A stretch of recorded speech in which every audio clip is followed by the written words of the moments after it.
అమ్మ నిద్రలేచింది. నేను అమ్మతో చెప్పాను. ఫోన్ ఎవరో చేశారు అని చెప్పాను. అమ్మ ఫోన్ తీసుకొని ఆ నంబర్‌కి కాల్ చేసి చాలాసేపు మాట్లాడింది. మరుసటి రోజు ఉదయం నాన్నతో మా ఫ్రెండ్ వాళ్ళ పద్మ ఇంటికి వెళుతున్నాము. నేను, పెద్దమ్మాయి, చిన్న వచ్చేసరికి సాయంత్రం లేదా రాత్రి 8 అవుతుందని నాన్నతో చెప్తోంది. నాన్న సరే అన్నారు. అమ్మ అలా అక్కను నన్ను కారులో తీసుకెళ్ళింది. ఎక్కడికమ్మా అని నేను అడిగాను.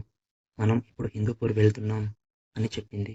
2 గంటల జర్నీ తర్వాత మేం అమ్మ వాళ్ళ ఫ్రెండ్ ఇంటికి చేరుకున్నాం. అమ్మ వాళ్ళ ఫ్రెండ్ చూడ్డానికి చాలా అందంగా ఉంది. సేమ్ అమ్మ ఏజ్ లానే ఉంది. ఇద్దరు ఒకే క్లాస్‌మేట్ అట. కొద్దిసేపు ఆంటీ మాతో మాట్లాడిన తర్వాత అక్కను తీసుకొని తన బెడ్‌రూమ్ వైపు నడిచింది. ఒక గంట తర్వాత అక్క రూమ్‌లో నుంచి బయటకు వచ్చింది. అక్కను చూసి ఆశ్చర్యపోయా నేను. అక్కకు ఆంటీ బాగా మేకప్ వేసింది. పెదవులకు లిప్‌స్టిక్, ఐబ్రోస్ అలాగే అక్కకు చేతి నిండా మెహందీ వేసింది.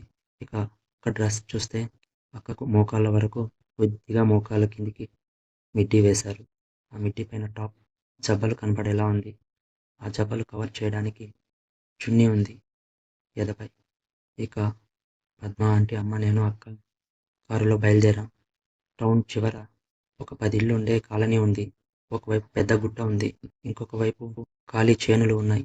ఇక ముందు వైపు కొద్దిగా కన్‌స్ట్రక్షన్ జరుగుతున్న చిన్న ఇల్లులు ఉన్నాయి. ఓవరాల్‌గా అక్కడ కాపురాలు ఉండే ఇళ్ళు 10కి లోపే ఉన్నాయి.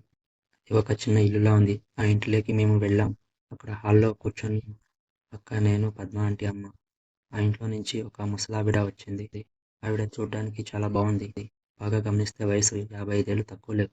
తరువాత ఆవిడకి ఏదో చెప్పి, పద్మ ఆంటీ, ఇక్కడే నాకు తెలిసిన వాళ్ళు ఉన్నారు. వారితో కొద్దిగా పని ఉంది. నేను అక్కడికి వెళ్ళి పని చూసుకోవాలి.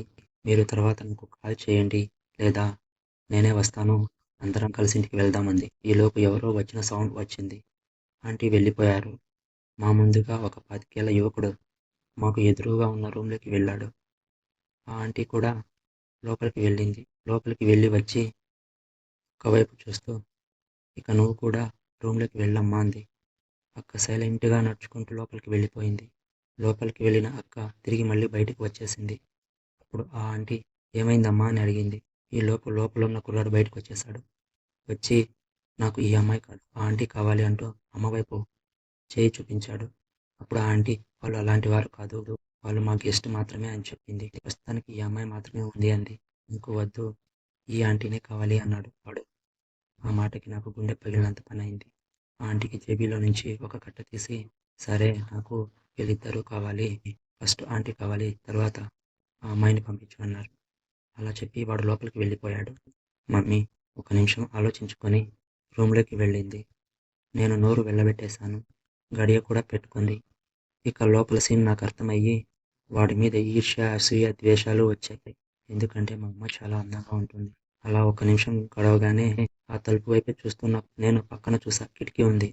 ఇక ఆత్రం ఆపుకోలేక నేను కిటికీ వైపు బయలుదేరి కొద్దిగా ఓపెన్ చేసి లోపల ఏం జరుగుతుందా అని చూడసాగాను. వాడికి ఎదురుగా అమ్మ నించొని ఉంది. కొద్దిగా దగ్గరకు వచ్చి వాడి టీ షర్ట్ తొలగించింది. తరువాత తను మా అమ్మ ముక్కాల మీద కూర్చొని వాడి ప్యాంట్ తీసేసింది. ఇక కేవలం వాడు అండర్‌వేర్‌లో మాత్రమే ఉన్నాడు. ఇక ఆ అండర్‌వేర్ కూడా తొలగించేసింది. అప్పుడు చూసా, వాడి తమ్ముడు చాలా పెద్దగా ఉన్నాడు. నా తమ్ముడి కంటే ఇంకా చాలా పెద్దగా ఉన్నాడు. చూడ్డానికి బక్కగా ఉన్నా వాడి తమ్ముడిని బాగా పెంచినట్టు ఉన్నాడు. వెంటనే అమ్మ వాడి తమ్ముడిని చేతిలోకి తీసుకొని వాడి తమ్ముడు బట్టలు వెనక్కి లాగి అమ్మ ముక్కు దగ్గర పెట్టుకొని వాడి తమ్ముడిని గట్టిగా వాసన చూసింది. వెంటనే ఆ శ్వాస వదిలి తిరిగి మళ్ళీ వేగంగా శ్వాస తీసుకుంది. వాడి తమ్ముడిని ముక్కు దగ్గర పెట్టుకొని అలా వేగంగా శ్వాస తీసుకోవడం, వేగంగా వదలడం. అప్పుడు అమ్మ మత్తుగా కళ్ళు మూసుకొని వాడి తమ్ముడి స్మెల్ చూస్తూ వాడి కళ్ళకేసి కసిగా చూసింది. వాడు కళ్ళలోకి కళ్ళు పెట్టి చూశాడు. తరువాత అమ్మ పైట కొంగుతో వాడి తమ్ముడిని శుభ్రం చేసింది. తరువాత అమ్మ వాడి తమ్ముడిని మింగింది. మళ్ళీ కక్కింది. అలా మింగుతూ కక్కుతూ వాడి తమ్ముడిని అలా మింగుతూ కక్కుతూ చేస్తుంటే వాడు చాలా హాయిగా ఫీల్ అవుతున్నాడు. ఇక వాడిని అమ్మ బెడ్‌పై తోసేసింది. వెంటనే అమ్మ చీరని, జాకెట్ పౌడర్‌ని తొలగించేసింది. ఇప్పుడు అమ్మ నగ్నంగా ఉంది. అమ్మ షేపులు చాలా బాగున్నాయి. అమ్మ వాడి తలకి అటువైపు ఇటువైపు కాళ్ళు వేసింది. వాడి నడుముకి అటువైపు ఇటువైపు అమ్మ చేతులు ఉన్నాయి. అమ్మ వాడి తమ్ముడిని చేతిలోకి తీసుకొని వాడి తమ్ముడిని ముక్కు కోళ్ళకి ప్రవేశపెట్టుకుంటూ విన్యాసాలు చేయసాగింది. నేను ఇటువంటి విన్యాసాలు కూడా చేస్తారా అని ఆశ్చర్యపోయాను. అబ్బా! వాడు ఎంత అదృష్టవంతుడు అని నాకే నా మీద ఇంకో అసహ్యం వేసింది. ఎందుకో నేను తిరిగి నా ప్యాంట్ వైపు చూశాను. నా ప్యాంట్ వైపు చూసిన నేను నన్ను నేనే నమ్మలేకపోయాను. అప్పటికే నా ప్యాంటు, అండర్‌వేర్ కిందికి జారిపోయి ఉన్నాయి. నా ముందర ఆ 55 ఏళ్ల ఆంటీ మోకాళ్ళ మీద కూర్చొని ఉంది. నా తమ్ముడిని మింగుతూ, కక్కుతూ, మింగుతూ, కక్కుతూ ఉంది. నేను అటువైపు ఏం జరుగుతుందా అని ఇటువైపు గమనించే స్థితిలో లేను. ఇప్పుడు చూస్తే ఆ ఆంటీ నా తమ్ముడిని మింగుతూ, కక్కుతూ ఉంది. అప్రయత్నంగా నేను అక్క వైపు చూసా. అక్క అయితే చచ్చిన శవంలా పడి ఉంది. చాలా దిగాలుగా ఉంది. అక్కను చూసి నాకు చాలా జాలి వేసింది. నెక్స్ట్ పార్ట్‌లో కలుద్దాం.